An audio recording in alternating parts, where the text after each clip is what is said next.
Patunggilan. Bapak Ibu yang terkasih di dalam Tuhan, selamat pagi. Berjumpa kembali di dalam Sapa Pagi 18 Juni 2024. Yang menjadi tema Sapa Pagi kali ini adalah menciptakan kedamaian di dalam keluarga. Tempat yang ideal untuk kediaman itu adalah di balik dinding rumah kita sendiri. Setiap orang pasti menginginkan keluarga yang penuh kedamaian, kehangatan, di mana setiap anggota keluarga yang ada di dalam rumah tersebut bisa tersenyum, bergandeng tangan, saling memperhatikan, dan sebagainya.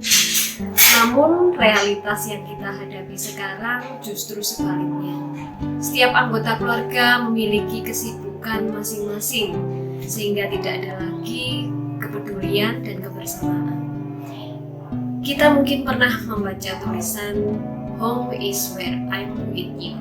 Ungkapan ini digambarkan bahwa rumah itu bukan hanya menggambarkan sebuah gedung, tetapi juga menggambarkan sebuah keadaan atau perasaan yang tidak memiliki keberadaan secara fisik, tetapi dapat dirasakan atau dialami oleh seseorang.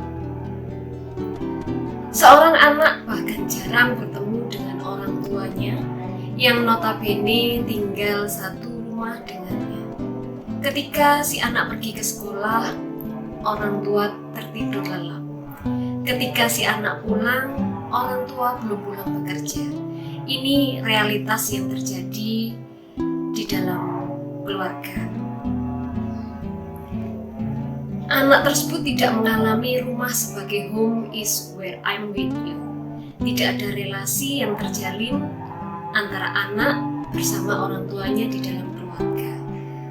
Berbicara tentang rumah, ada beberapa keadaan yang dapat menggambarkan kondisi rumah di mana kita tinggal.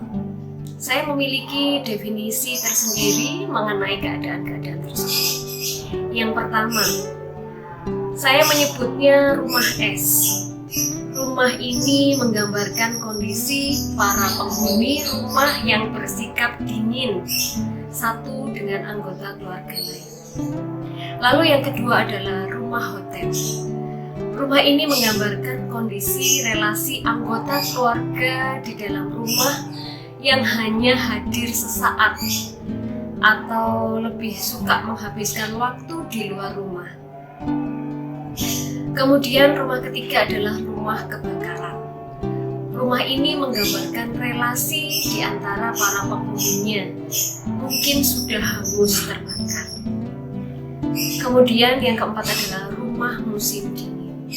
Rumah ini menggambarkan seluruh suasana yang hangat, di mana ada perapian yang menghangatkan seluruh orang yang tinggal di dalamnya. Jika diminta untuk memilih di antara keempat definisi di atas, tentu kita akan memilih rumah musim dingin. Karena di sana ada kedamaian, kehangatan bagi seluruh anggota keluarga yang tinggal di dalamnya. Seperti seorang anak yang mendamaikan kedamaian dan kehangatan orang tua yang selalu ada bersama dengan dirinya. Sebaliknya orang tua pun mengharapkan anak-anak mereka berada di rumah dengan penuh kehangatan satu dengan yang lain. Di manakah kita bisa mendapatkan suasana hangat di dalam keluarga kita? Mari Bapak Ibu, saya mengajak Bapak Ibu semuanya untuk membuka kitab Efesus 5 ayat yang ke-22 sampai dengan 30. Demikian, hai istri, tunduklah kepada suamimu seperti kepada Tuhan. Karena suami adalah kepala istri, sama seperti Kristus adalah kepala jemaat. Dialah yang menyelamatkan tubuh.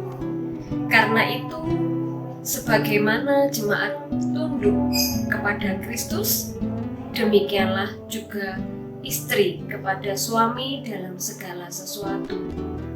Hai suami, kasihilah istrimu sebagaimana Kristus telah mengasihi jemaat dan telah menyerahkan dirinya baginya untuk menguduskannya sesudah ia menyucikannya dengan memandikannya dengan air dan firman, supaya dengan demikian ia menempatkan jemaat di hadapan dirinya dengan cemerlang, tanpa cacat atau kerut atau yang serupa itu, tetapi supaya jemaat kudus dan tidak bercela. Demikian juga suami harus mengasihi istrinya sama seperti tubuhnya sendiri. Siapa yang mengasihi istrinya, mengasihi dirinya sendiri. Sebab tidak seorang membenci tubuhnya sendiri, tetapi mengasuhnya dan merawatinya, sama seperti Kristus terhadap jemaat, karena kita adalah anggota tubuhnya. Dikatakan bahwa seharusnya Kristus menjadi pusat di dalam keluarga. Kehadiran Kristus dalam rumah tangga membawa kehangatan dalam rumah tangga tersebut. Dia adalah pribadi yang mengikat hati seluruh anggota keluarga, mempersatukan dan memberi damai sejahtera apapun tantangan yang kita hadapi.